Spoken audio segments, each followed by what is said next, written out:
Okay, magandang umaga po sa bawat isa po sa atin at talagang manonood po natin sa streaming. I think meron din po may mga karamdaman ngayon.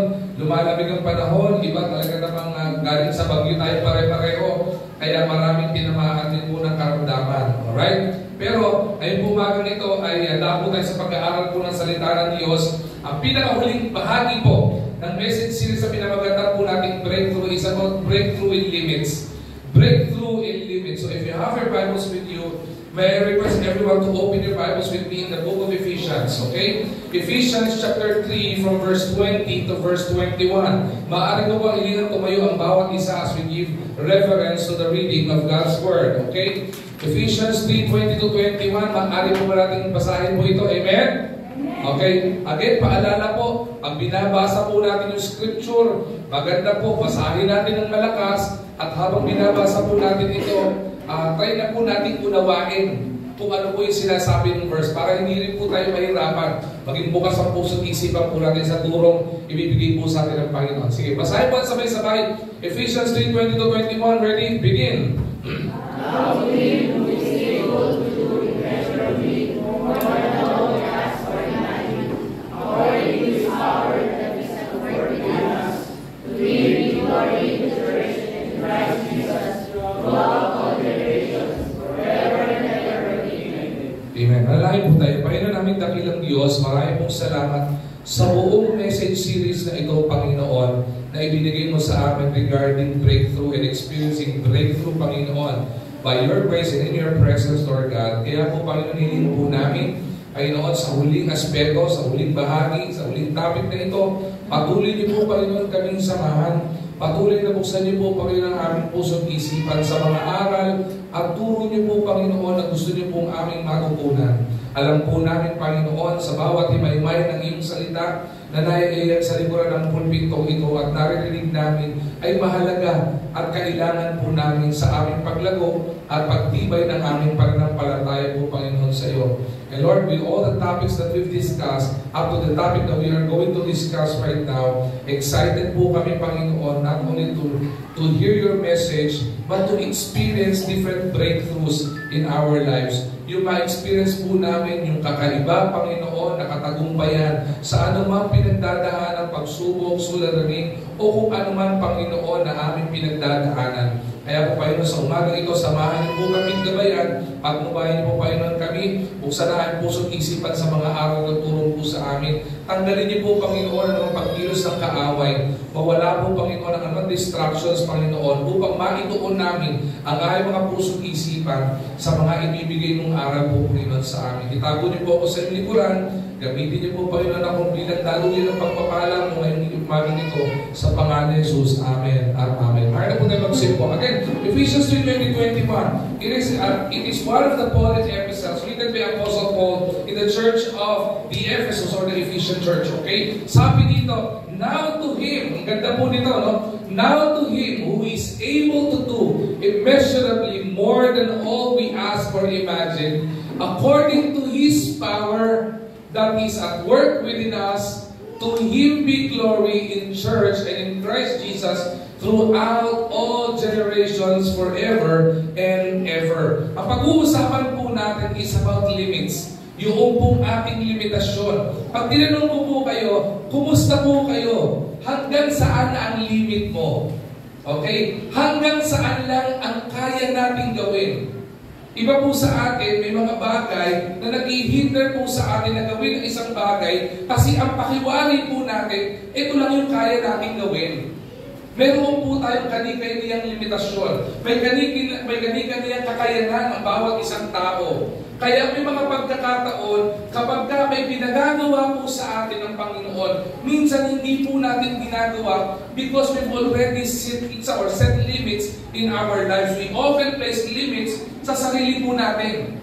Tayo po mismo ang nagbibigay ng limitasyon sa sarili po natin. Bound by different circumstances, different experiences in our lives, nilalagyan po natin ng limitasyon yung sarili po natin. Based on our abilities, based on our fear, nilalagyan po natin ng limitasyon yung sarili po natin.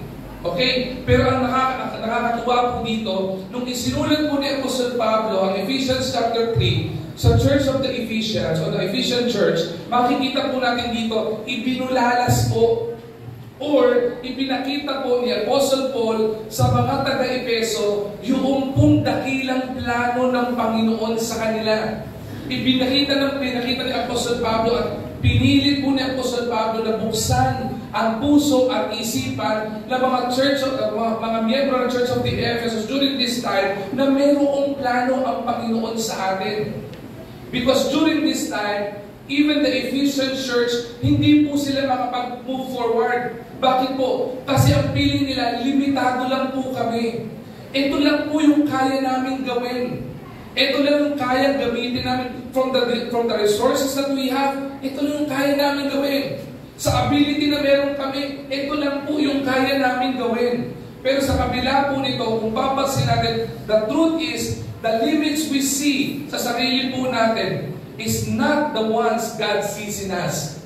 Ulitin ko po yung pong nakikita po nating limitasyon sa buhay natin ay hindi po yun ang limitasyon na nakikita ng Panginoon sa bawat isa po sa atin. At yun po yung ipinakita ni Apostle Pablo sa mga taga-Epeso during this time na gusto rin po ng Panginoon na maintindihan po ng bawat isa sa atin. But because of our abilities, situations in our lives, circumstances in our lives, and even fear na ginagamit ng kaaway, nakakapag-set po tayo ng limitasyon that is actually hindering us to improve, to mature, and to grow. Diba? Sino po dito ayaw ng mag-grow? Sino ayaw mag-mature? Diba? Sino po ang ayaw mag-improve? Pero sa kabila po nito, ang dami pong ginagamit ng kaaway. Kaya yung po ang gusto nating makita, matutunan po ngayong araw na ito, na maka-experience tayo ng breakthrough beyond our limits. Nakaalala ko po, kapag po ko ng dalawang story lamang po, I would remember, hindi ko makalimutan ito, Bible school student po ako dito.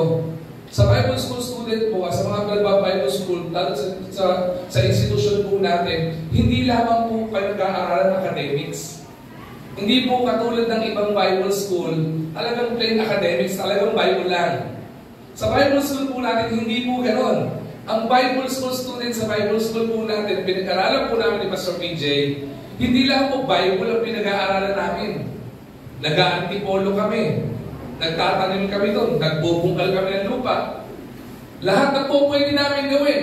Naglilinis kami. Nagagawa kami ng mga bagay-bagay. I would remember, magpitinayo po tayo isang ministry during that time.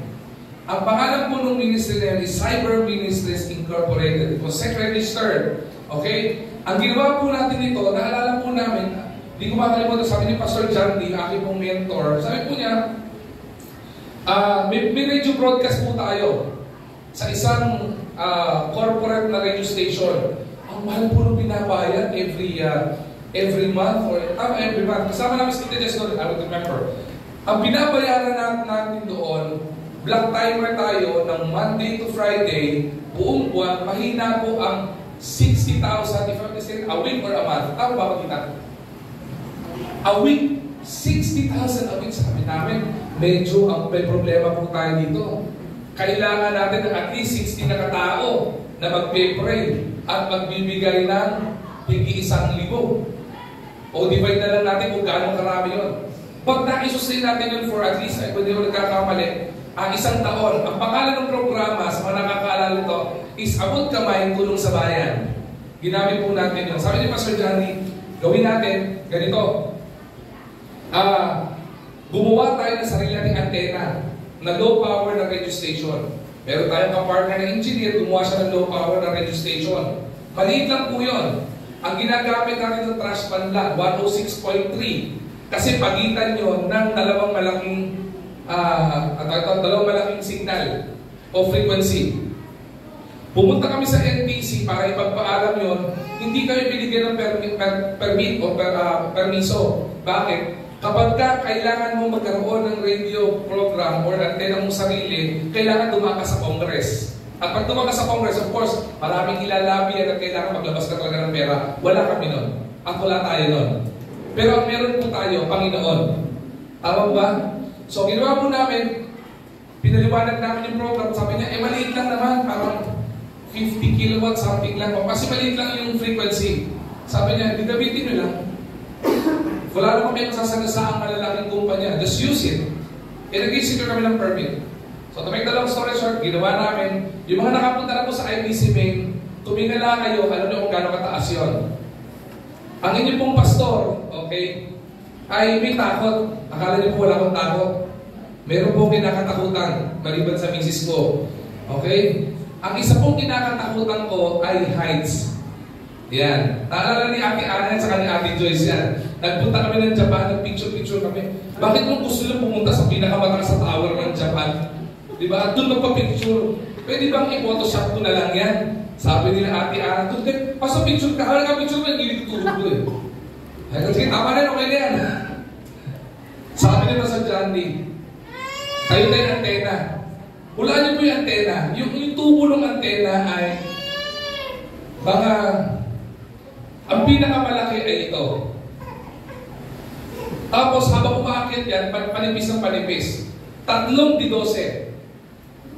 Antena. Nilagay lang po yan ng parang tapakan. Yung tapakan pa, kasi maliliit na bakal. Kaya tayo natin doon.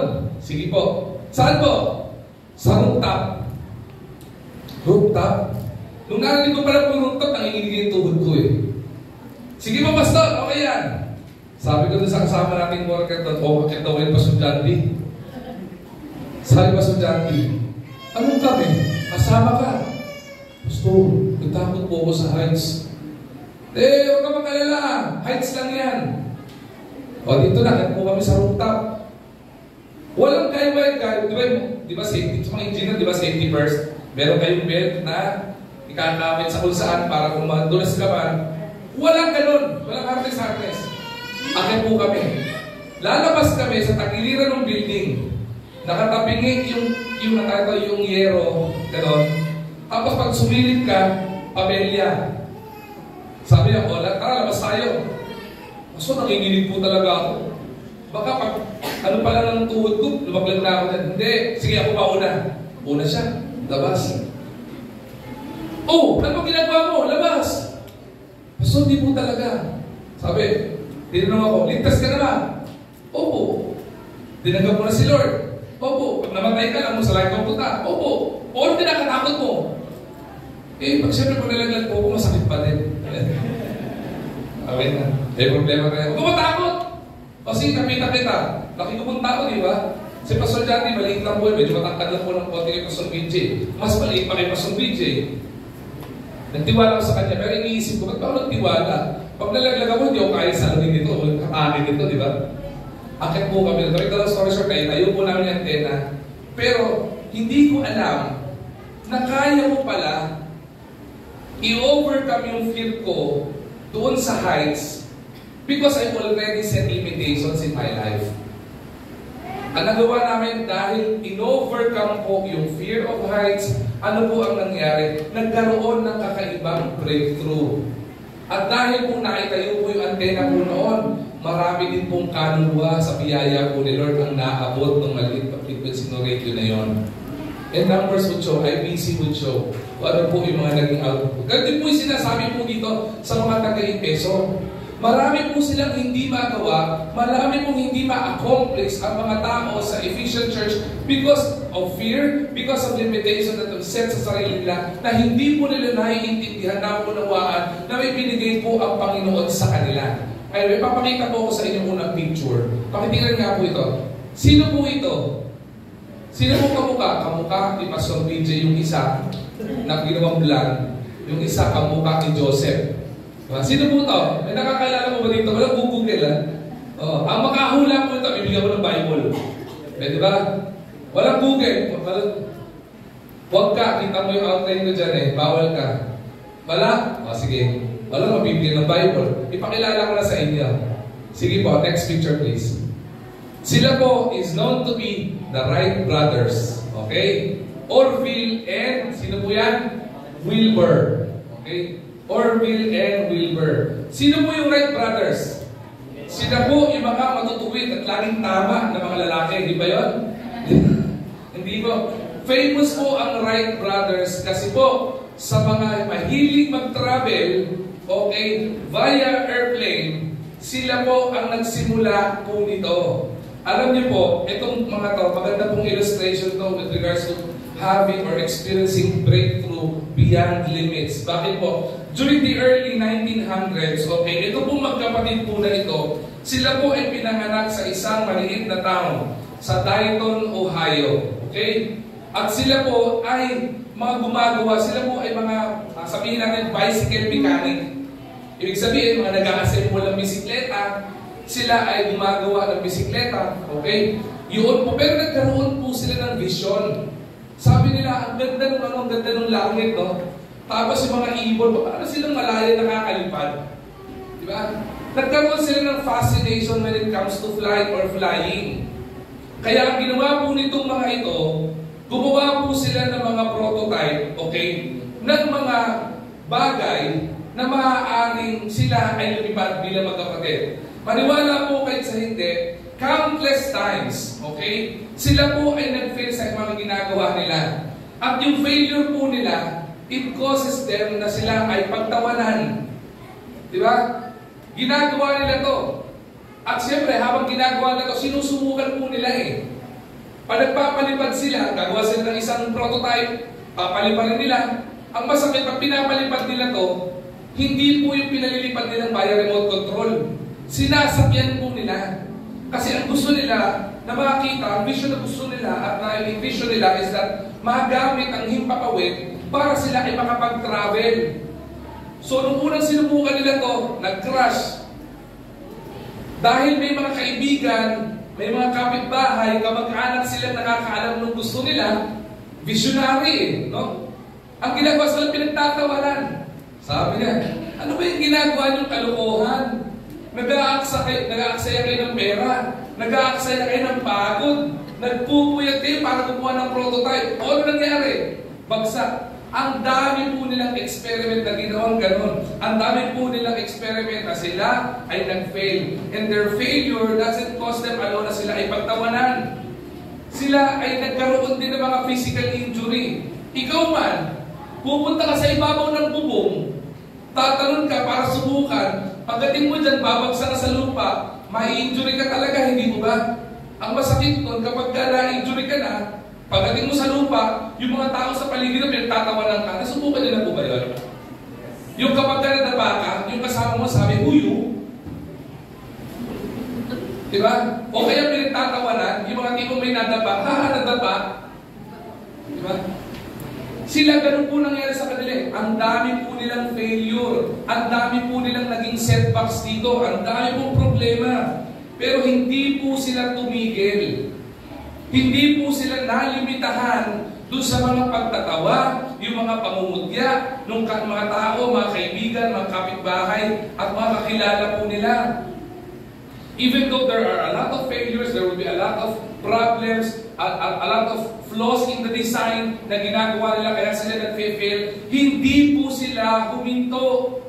At ang ginawa po nila, patuloy po lang ginagawa ito. Hanggang sa pinag-aralan nila, bakit nga ba lumilipad yung agila? Bakit ba yung disenyo ng pakpak nila ay ganitong itsura? Kaya kung makikita niyo po, yung mga aeroplano, yung pakpak po nila, para pong pakpak ng ibon kapag nakabuka po ito. Pinag-aralan po ng Wright brothers po ito. Isipin niyo po hindi po sila mga flight design engineers. They were only bicycle mechanic. Not even engineers, but only a mechanic. Even po yung buwan pagkakataon, setbacks na po sa kanila iyon eh. Pero tandaan niyo po, pagdating po, i-google niyo po ito, i-research ito. December 17 of 1903, near Kitty Hawk, North Carolina, ginawa po ng Wright brothers, yung tingin ng maraming tao is unachievable, unbelievable na magagawa, ay nagawa po nila. People think that they are fools. People think that flying o using yung teknolohiya ng paglipad para makapag-travel is impossible. But December 17, 1903 marks the history. Nagtagumpay yung Wright brothers sa pagpapalipad. Alam po ginawa nila? Nung pinalipad po nila yung kanilang huling design na ito, ang nangyari po dito, nagstay po sa ere po yung pong kanilang ginawang eroplano. Nasakay-sakay po sila, nagstay ito for 12 seconds, covering 120 feet. Ganun po kataas.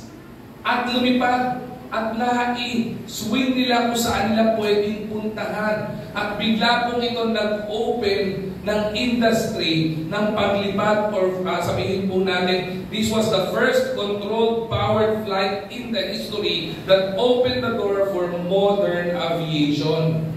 Diyan na po nagsimula na mag-manufacture ng mga eroplano.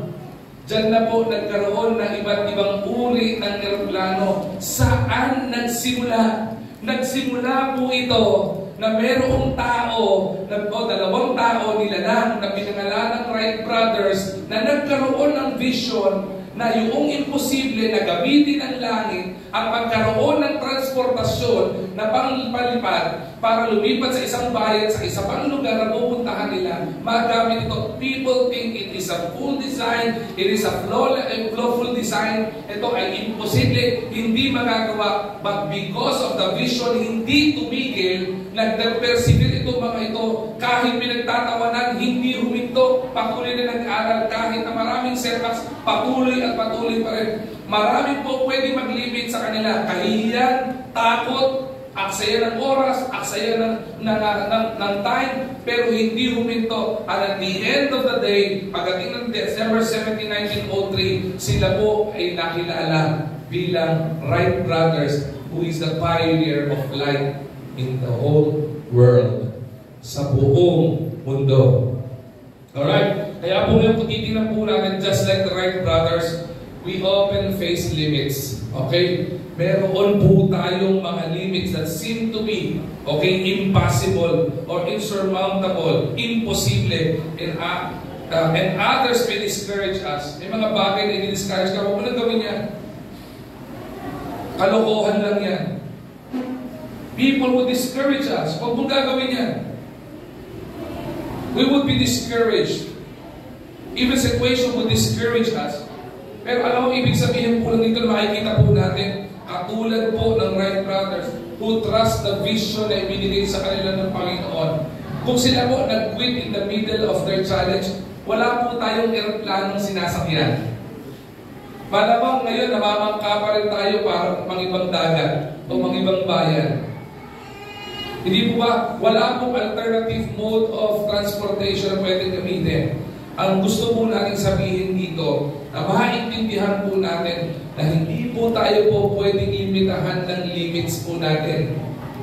Kaya po marami sa atin hindi na nag-i-improve, hindi na nag-mature because we've set our limits sa mga bagay-bagay lang. Church, I would like the Lord wants us to be encouraged by the Lord.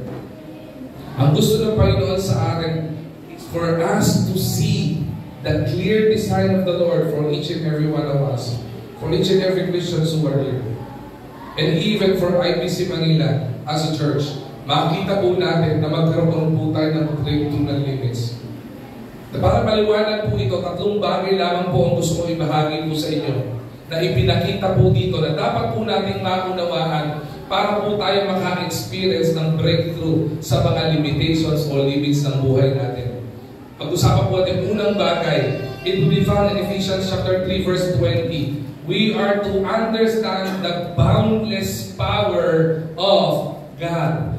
Maintindihan po natin yung boundless power of God. If we want to experience breakthrough o kakaibang katagumpayan sa mga limitasyon ng tao sa buhay natin o yung mga limitasyon inilagay natin sa buhay natin na atin pong sinasabi kaya hindi tayo nagkakaroon ng kakayanan, nililimitahan natin yung kakayanan po natin mismo, maintindihan po natin the boundless power of God. Ano pong ibig sabihin nun? Ang sabi po ng Ephesians chapter 3 verse 20, now to Him who is able to do immeasurably more than all we ask or imagine. Napakaganda po ng mga nouns and adjectives na ginamit po dito. Able. Diba? Sabi doon, now to Him who is able. Sino pong pinatutungkoyan dito ng Panginoon? O ni Apostle Paul? Ang tinutukoy po ng ni Apostle Paul dito ay ang Panginoong Hesukristo. Now to Him who is able. God is able. May mga bagay po tayong makikita sa mundo, sitwasyon na meron sa mundong ito, that we would think it is impossible. Pero maliwanag po sa salita po ng Diyos, with God, nothing is impossible. Mayroon po mga karamdaman na ang tingin ng mga doktor walang kasagutan o walang gamot o lunas. Pero sa Panginoon, wala pong imposible. May lunas po yan.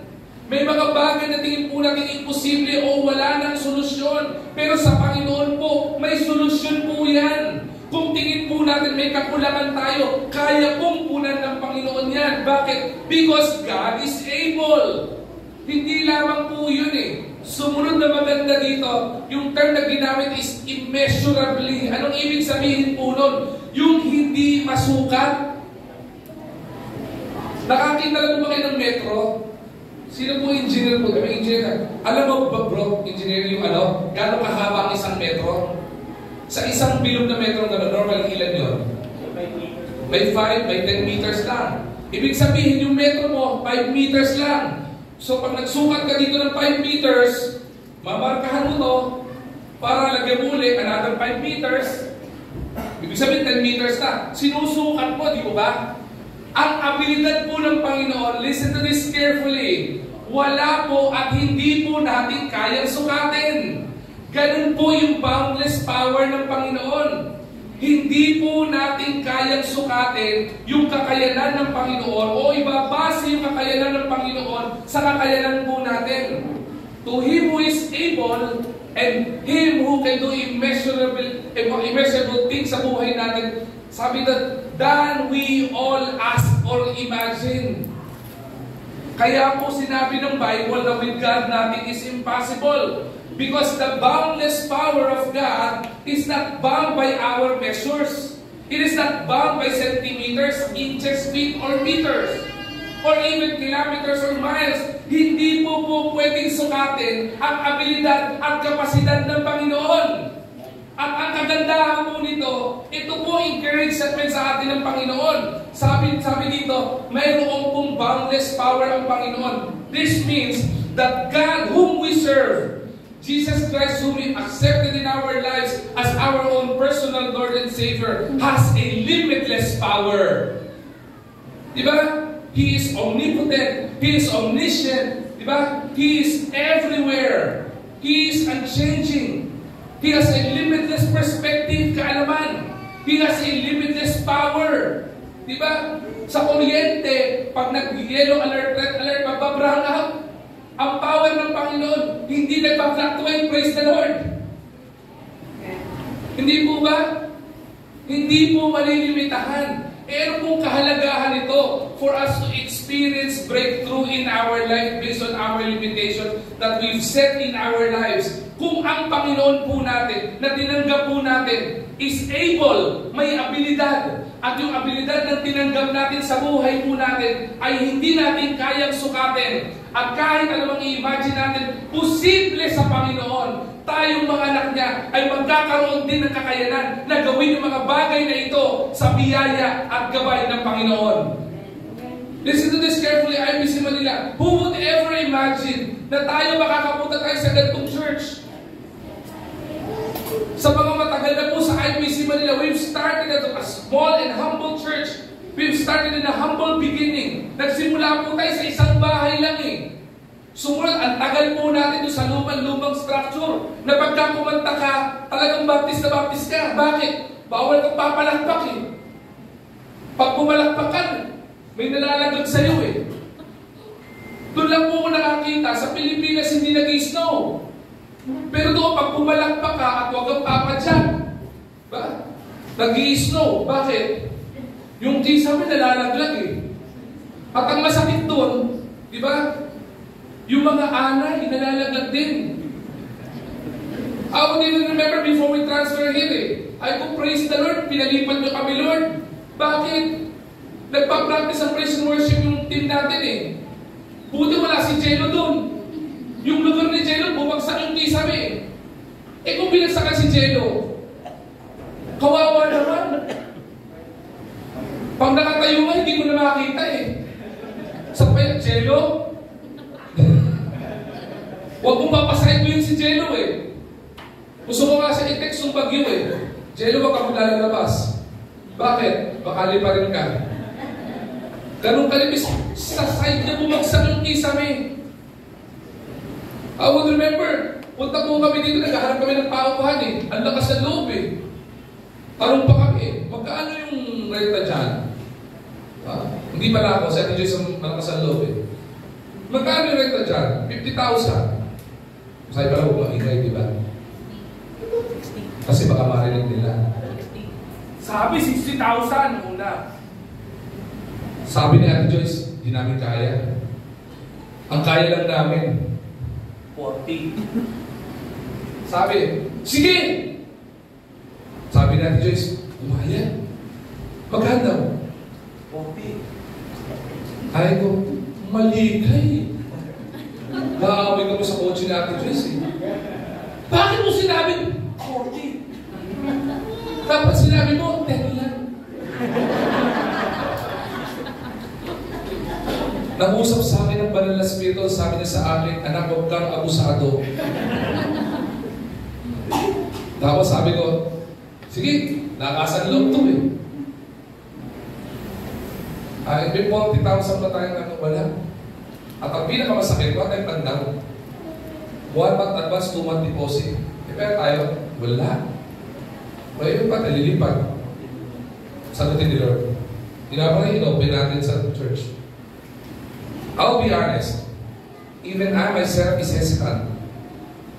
Ako po yung tao na ma-projection. Ibig sabihin, I project everything. Planner po ako eh. Magkano pumapasok, magkano yung expenses, expenditure, magkano yung ganito. Ganun po ako magplano. At kapag hindi mo pasok sa ganung plano, nag-iisip po ako agad. Okay. Yung po yung aking abilidad. Ito mo kayo dito yung kakayanin. Sabi natin, mag-pray natin. Pray natin. Open natin sa members. Okay. So, open sa core team. In-open natin. Maaari iba hesitante. Pero sa akin, titimbang po namin, ayoko na po ilagay sa list yung mga member po natin doon. Yung mga gusto magpuli. Diba? Kaya kasi hanggang ngayon kumakanta kayo. Hanggang ngayon pag kumanta kayo. Alam kanta kanina, mabilis, Brother Erwin. My Savior Lips, di ba? My Savior Lips. Sa ibang church, pag kinanta yun, nagpapalakpakan, tumatalon. Kayo nandito na kayo sa sementadong church, hindi pa kayo makatalon, tsaka hindi makapalakpak. Nasanay eh. Kasi doon pagka kumanta ka may Savior Lips, talaga, My Savior, Lord, please save us. Baka po mag-iba yung ano. Ang masakit nun, may time pa na yung ilalim, junk shop, huwag kang tatalon. Kasi pagka tumalong kang ganon, nalaglag ka, babagsak ka sa kiluhan. 1 kilo, 50 pesos. Di ba? Tapos yung kabila, pag tumalong ka, nalaglag ka doon, di ba? Babagsak ka mo, motorsiklo second hand. May pa pala lang hininga po talaga eh. Pero sinasabi lang po natin dito, paano tayo napunta dito?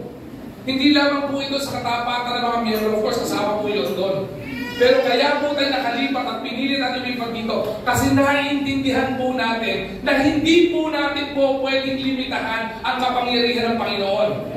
Church, hindi po pwede natin limitahan yung kakayanan po natin na magkaroon ng ganitong gawain at magkaroon ng ganitong pasilidad. Dahil sa biyaya po ni Lord, kaya po ito eh. Yung totoo, kung sabihin ni Lord, bilhin natin itong lupa na ito at itong building na ito, kaya po yun eh. Amen? Wala po kayo doon? O, nasa atin po padadaanan ni Lord at talagang ibibigay nyo ba? Pero, hindi po usapan yun eh. Ang usapan, yung kakayanin ni Lord. Ito nga po, hindi na po natin i-imagine eh. Kahit po itong aircon, kung nato po tayo, sabi ni Ate Joyce, maglagay tayo ng ganito. Maglalagay ka ng ganito. Pag sinaksak ko sa kuryente yan, magliliyab yung buong building eh. Mainit talaga yung worship doon. Pero naka-aircon ka. Di ba?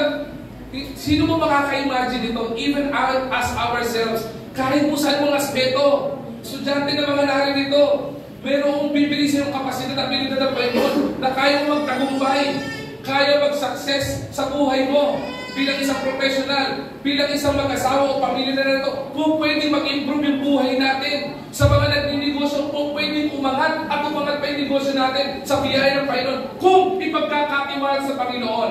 Bakit? Kapag nilimitahan natin ang sarili natin sa sarili natin abilidad, maniwala po kayo, hanggang dyan ka na lang. Pero pag pinagkatiwala mo, sabi ng Panginoon, ano man ang hilingin mo, kahit mga ini-imagine mo, kayang gawin ng Panginoon sa buhay mo.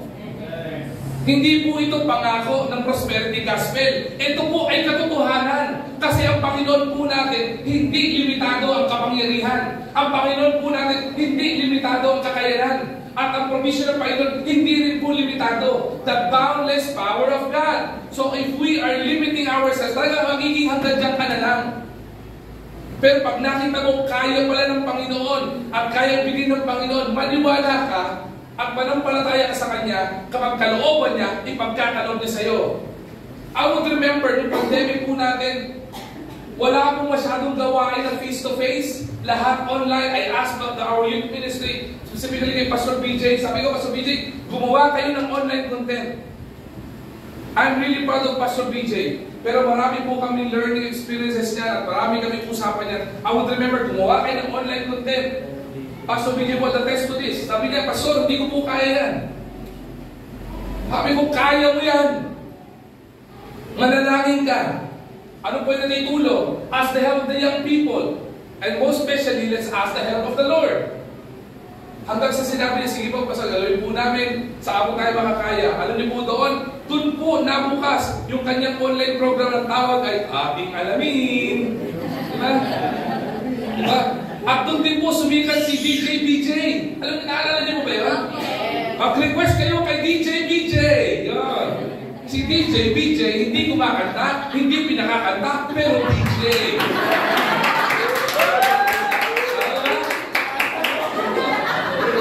Maganda po, di ba? Pero maniwala po kahit sa hindi, marami pong mga young people na nalulungkot, di ba? Marami pong mga young people na mga walang ginagawa, nadidepress sa bahay, pero nung napakinggan si Pastor BJ doon sa program niya at yung tinuturo niya patungkol sa Panginoon, na-encourage. At ang request lang kay DJ BJ, pakiusap, huwag kang kumanta. Bakit? Baka umulan. Baka lumindol. May pandemic na nga. Pero kagamit-gamit. To the point, maniwala po kayo sa inyo, natatawa na lang po kami. Even the pastoral sa IBC, pinagtatawa na si Pastor BJ. Tawagin po natin si Ating Alamin. Kasi may picture po siya lagi. Hindi ko maintindihan, laging picture niya, gano'n. Hindi po gano'n. Papakita ko sa inyo. May harapan mo nga ng picture dyan. Lagi po siya nakaganyan sa Ating Alamin. Tapos, nakagano siya lagi. Wala yung picture pa sa BJ eh. Sikat na sikat eh. Ating Alamin, di ba? Parang ano eh. Maniwala po kayo. Kung ang ABS-CBN at ang GMA may Kuya Kim, ang IBC Manila may Pastor BJ. Hindi nila imagine na kaya pala niyang gawin yun. Pero nung pinagkatiwala niya sa Panginoon, sumikat eh. Hindi lang po sa sumikat, naiangat si Lord. Sabi, nalulungkot nga ito, pasal sa minute, pinag-tripan siya lagi, Ating Alamin. Sabi ko, huwag mong pagtanahan yan. Dahil kahit ano sabihin mo, tinatawanan ka ba ng staff, maniwala ka, even the pastoral staff is watching you. May impact sa kanilang buhay mo, may natutunan sa'yo. Diba? Isipin mo, may gano'n. Hindi mo may imagine po yun eh. Pero pansinin mo, boundless power of God. Yung mga bagay na hindi natin na-imagine na kaya pala natin, pwede natin gawin sa biyaya ni Lord. Yung mga bagay na sige natin, malimitado tayo, hindi natin kaya. Sa Panginoon, may nagkatiwala mo buhay mo, kaya mo. Di ba? Because of the boundless power of God, you'll experience breakthrough sa buhay po natin. Pangalawa, okay, abisa po ito, tatlo lang po, di ba? Pangalawa is about our bold pursuit. Okay? If you want to experience breakthrough in our limits, paintindihan natin that there should be a bold pursuit. Ano po ibig sabihin nito? Second part of Ephesians chapter 3 verse 20. According to His power or the power of God that is at work within us. Yung kapangyarihan ng Panginoon na meron po sa ating buhay. Kaya po habang tayo ay nabubuhay, may mga ibang imposible. The Lord is challenging us to dare, and the Lord is daring us to dream big and bigger. Huwag po tayo magdidream ng maliit lang. Huwag po natin lilimitahan ang kakayanan ng Panginoon. Di ba? Kung magdidream ka, okay, ng mapapag-asawa, huwag kang mag-dream lang ng basta-basta lang. Di ba? Kung magdidream ka ng pamilya, huwag basta-basta pamilya lang. Kung magdidream ka ng trabaho, huwag basta-basta lang. Kung magdidream ka ng negosyo, huwag basta-basta lang. Dream big. Di ba? Sabi nga ng GMA, dream, believe, survive. Di ba? Sa biblical perspective, the Lord is asking us to dream and to have vision. The Lord is encouraging us not only to dream but to believe in God. Manampalataya sa Panginoon. And ang pinakamaganda dito, hindi lang tayo magsusurvive. We will surpass. Mag-i-excel po tayo sa biyaya ni Lord. Paano po magagawa po yan? There should be a bold pursuit. Ano po ibig sabihin po nito? We often hesitate to pursue God's vision and plan for our life. Kapag tayo binibigay ng Panginoon, ang common na gagawin natin, naku, ang bigat niyan. Hindi kaya yan. Di ba? Kapag ka po mayroong mga fundraising na sabihin natin, naku, hindi natin kaya, ang laki niyan. I would remember, balikan ko po yung story nito. We are raising 120,000 to be exact. Ang laki po nun, di ba? Pwede natin sabihin, ang laki niyan. Pero pag tinignan mo sa kapasidad kaya ng Panginoon, malaki ba yung 120,000? Hindi po eh. Hindi mayayanig ang kapangyarihan ng Panginoon sa 120,000 eh. And true enough, hindi po nayayanig ang kapangyarihan ng Panginoon. The Lord provided. Yung kalahating kulang, isang tao lang nagbigay eh. Isang tao lang ginamit ng Panginoon eh. At ang pinakamaganda doon, lahat tayo naging kabahagi. At ang pinakamaganda doon, at nakakatuwa po doon, kahit na batang maliit eh, naging kabahagi eh. Bakit po? Nagkaroon ng bold pursuit. Nakita natin, huwag tayo mag-hesitate na i-pursue yung purpose and vision ng Panginoon sa buhay po natin. Even though we felt like yung provision is inadequate, yung kakayanan is inadequate, sa biyaya ng Panginoon, wala pong inadequate. Lahat sapat at nag-uumapaw. Maliwanag po ang Bible. Because when the Lord blesses, siksik, liglig at nag-uumapaw. When the Lord blesses His people, it is pressed down, shaken together, and running over. Nag-uumapaw po palagi po yun eh. Kaya dapat po natin maintindihan, in God's power that is working in us, not our own strength that enable us to achieve breakthroughs. Panginoon po ang magbibigay sa atin ng kakayanan to achieve breakthroughs in life. Kaya dapat po natin gawin is for us to step out our faith. Diba? Step out of our comfort zone.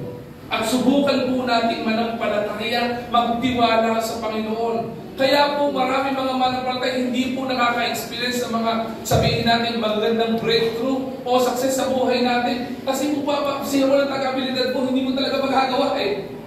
Kung ako lang po, babasihan ko po yung kakayanan ko. Hindi ko po ma-imagine na nakakatayo pa ako dito eh. I would be honest, hindi ko po talaga ma-imagine na nakakatayo pa ako dito. Because during the pandemic period, na-stroke po ako eh. Tinamaan po yung left side of the brain ko eh. Ang left side of the brain, ang tinatamaan po dyan, creativity, okay? Speech, hindi po physical effect ang ng left side of the brain eh. Sa akin po, ang pinakamasakit na tinamaan, speech. Isipin niyo po, nung ako po ay hindi pa na-stroke, nagubulol na eh. Eh nung na-stroke pa ako, nagulol. Kasi po magsalita ko, para ko ano eh, nag-slurp po tayo ng boss ko. Pero biyaya po ni Lord po, pwede pa po pala tumayo eh. Pwede pa rin po pala magamit ni Lord eh. Lapit ako sa neuro ko po nung time na yun eh. Dok, pwede po ba akong mag-preach sa church? Wala pa pong 1 taon ko. 1 buwan pa lang po ito. Pinagagalitan po ng pastor natin. Then, huwag kang makulit. Kung gusto mong tumagal sa ministry, aba, magpahinga-pahinga ka muna. Makulit pa rin po ako. Morning ng Wednesday na stroke ako. Wednesday ng prayer meeting, naandun ako. Tama po ba, Pastor BJ? Nasa prayer meeting ako. At may mga miyembro nagsumbong. Pastor, si Pastor Dennis po ay umattend ng prayer meeting. Sinumbong pa ako. Napagalitan tuloy ako. Hindi po talaga paawat ang pastor nyo eh. Hindi po nag-aangat ng pambubo. Pero hindi ko paawat eh. Ang pananaw ko po kasi nung time na yun, mamamatay din lang naman ako. Di mamatay na ginagamit ni Lord. Hindi po ba? Maganda yung motivation ni Pastor James. Sabi niya, tandaan mo. Pag hindi ka pa nakinig sa payo namin, maganda asawa mo. Bata pa mga anak mo. Isipin mo na lang pag nakapakasawa si Ate Joyce. Tapos may laltrato yung mga anak mo. Sabi ko, oo nga, tama sila. Pero di pa rin po ako nagpaawat. Hindi po ako nagpaawat. Ang iwa ko, sabi ko sa doktor ko, Doc, pwede po ba ako magsalita? Pag-preach. Sabi niya, kumusta ba reading capabilities mo? Nakapagbasa naman po. Pagbasa ka alaw. Ay, hindi mo sinasabi mo. Opo.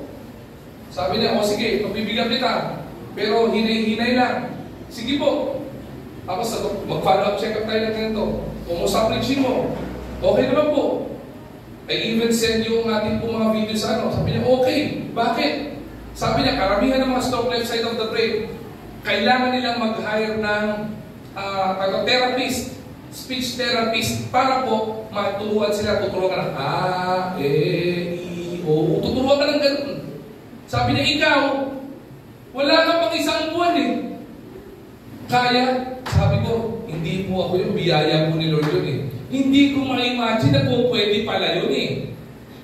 Hindi po ba? Kung kaya-kaya ko lang po ang sasabihin ko, maasahan ko, hindi ko po kakayaan. Even up to this very point in time, kahit po kahapon sa conference, sobrang pagod ko pag-uwi ko, lahat nakalimutan ko eh. Nauutal-utal na nga ako kahapon, alam ko, kulang na ako sa tubig eh. Pero sa biyaya po ng Panginoon, kaya mag-surpass. Bakit? Kailangan po natin hindi nag-hesitate sa anumang sinasabi ng Panginoon, kaya po natin ma-accomplish. Maging bold lang po tayo magtiwala sa Panginoon. Bakit po natin kailangan maintindihan at magkaroon ng bold pursuit at magtiwala sa Panginoon? Ito po yung pinakauli. Alam niyo po kung bakit? Because God has a brilliant purpose. And from this, I will end. Apa sabi nito, Ephesians 3:21, to Him be glory in the church and in Christ Jesus throughout all generations forever and ever. Bakit po? Because the ultimate goal of breakthrough in our limits is to bring glory to God. Marami po tayong po pwedeng gawin. Pero hindi po natin kailangan tatanggalin na kung ano man yung breakthrough at makakamtan po natin, hindi po natin gagawin yan para maitaas po tayo. Gagawin po natin yan para maiangat ang Panginoon. Kaya po IBC Manila, ano man meron tayo, biyaya po ni Lord. Pamilya na naririto, ano man ang meron kayo, maganda man ang pamilya nyo, may pinagdadaanan man, kayo ay nagsusurvive, biyaya pa rin po ng Panginoon. Sa ating mga miyembro who are here, na kayo ay na-promote o may trabaho, biyaya ng Panginoon. Di ba? Na-promote ka, biyaya ni Lord. Di ba? Kaya po sa Manila, tutuwa po tayo. I'm really blessed to be one of the pastor of IBC Manila. Para po akong tatay na sobrang proud kapag kami miyembro po tayo, pinagpapala ng Panginoon. Pero po tayo mga miyembro, di ba? Miyembro na hindi pre-promote. Pero tumaas ang sahod, biyaya po yun, di ba? Hindi dinagdagan ang trabaho mo, pero dinagdagan ang sahod mo. Hindi ba? Hindi ba promotion din po iyon? Bakit po? May brilliant purpose ang Panginoon eh. Bakit po? Hindi para maiangat ka, kundi maiangat ang Panginoon. Kahit po ako na narinig, maingat din po ako magkwento. Ayoko magkwento na ako lang. Kaya pa nagkukwento po ako ng ako patungkol sa akin, lagi ko pong idinudugtong na ginagawa ko po ito dahil po sa biyaya ng Panginoon. Bakit? May brilliant purpose ang Panginoon sa buhay natin. So listen to this carefully. I will end with this. If we think like we are useless, if we think wala tayong kakayanan, if we think wala tayong abilidad, o wala tayong ma-accomplish sa buhay na ito, I tell you, kapag ka inasahan mo sarili mo, wala ka talaga ma-accomplish. Ibas na ako ng ibas na po pwedeng pang bas sa atin. Kung sarili lang po natin ang aasahan natin, maaaring may ma-accomplish ka, but that wouldn't be beyond our limitations. Pero, tandaan po natin, pag ipinagkatiwala mo lahat sa Panginoon at naunawaan mo na mayroon siyang brilliant na purpose para sa iyo, magkakaroon ka ng brilliant na mga accomplishments sa buhay mo. Bakit po? Balik po tayo sa verse before I end with this quote. Bakit po? Simple lang po yan.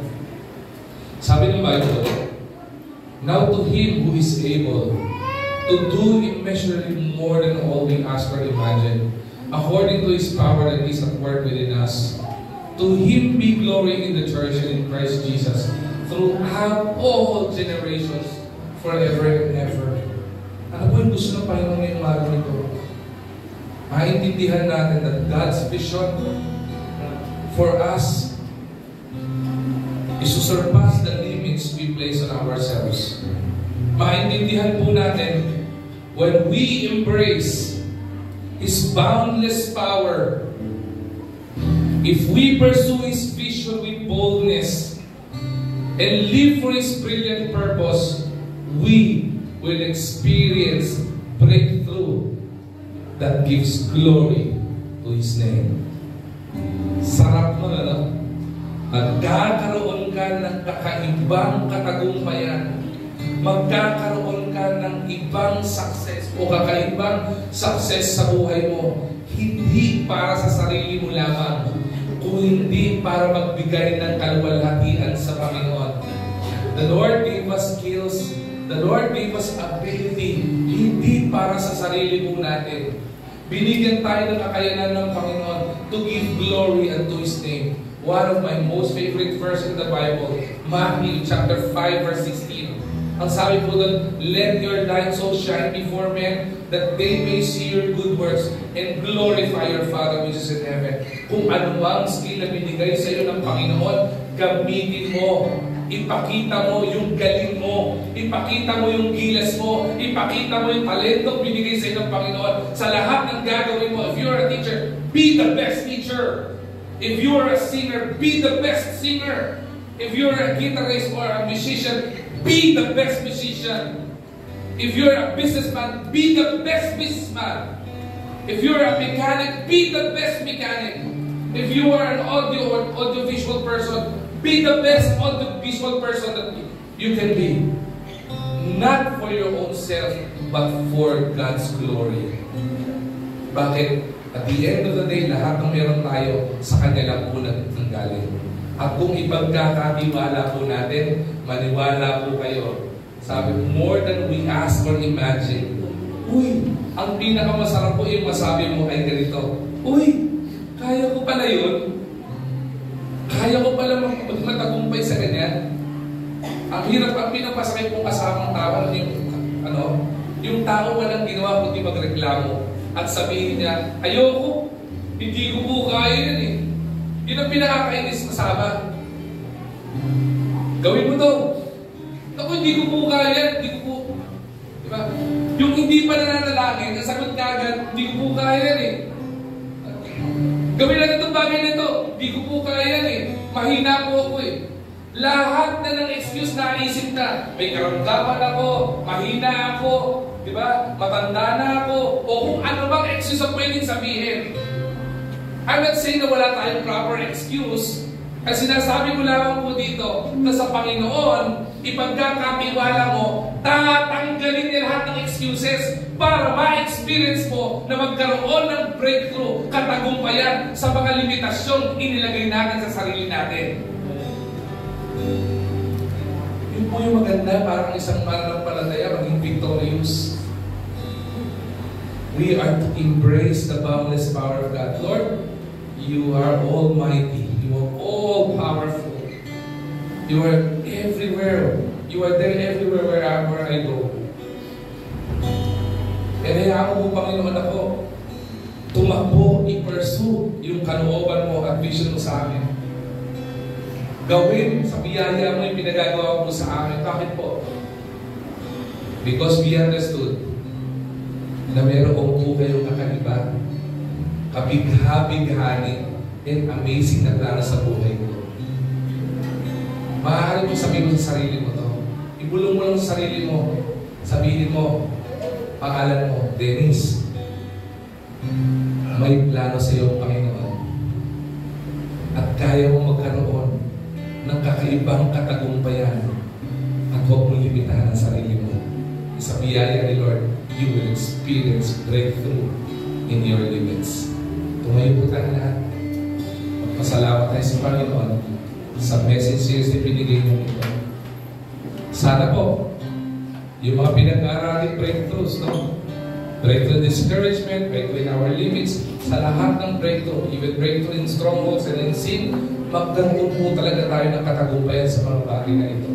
At maramit po natin ito para mas tumibay yung ating buong pananampalataya sa Panginoon. Shall we pray?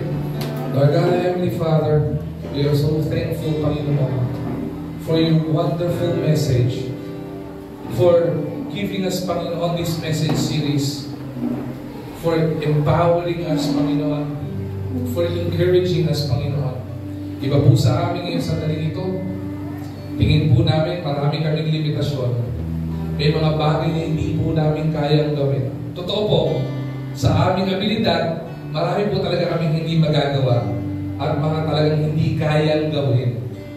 Pero salamat, kasi tinuruan niyo po, Panginoon, kayo magtiwala sa iyo at umasa, Panginoon, sa iyo. At kayo ang aming gawing sandigan dahil kapag kami nagkatiwala namin ang buhay po namin sa iyo, magkakaroon po kami ng breakthrough beyond our limits. Even far doon sa mga bagay na unimaginable ay makakayanan po pala namin ma-experience, hindi sa sariling abilidad namin, kundi sa kakayanan mo, Panginoon. With that, we give you back all the praise and all the glory. In Jesus' mighty name we pray. Sa lahat po ng anak ng Diyos, pagsabi ng Amen and Amen.